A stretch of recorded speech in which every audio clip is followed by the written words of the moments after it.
چلیے بھائی یہ اب تو پہلے تو شیخ زبیر علی زئی صاحب کے منہج پہ اعتراض ہوتا تھا بریلوی دیوبندی آزاد کی طرف سے، اب تو سلفی اہل حدیث کی طرف سے بھی بڑا شدید اعتراض ہونا شروع ہو گیا ہے.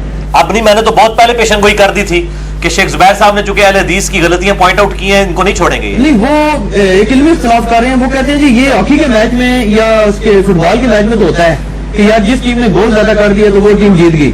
وہ کہتے ہیں یار یہ کیا اصول ہے کہ یار زیادہ محدثین نے یہ کہہ دیا کم نے، وہ کہتے ہیں یہ تو کوئی لاجک ہی نہیں بنتی. بعض اوقات ایسے ہوتا ہے کہ ایک بندے کی کوئی برائی ہے کسی کو پتہ لگی، 10,000 بندوں کو نہیں پتا، تو یہ آپ ایسے کہیں گے یار 10,000 بندے. ٹھیک ہے، جرا مفسر اگر ہو وہ الگ چیز ہے.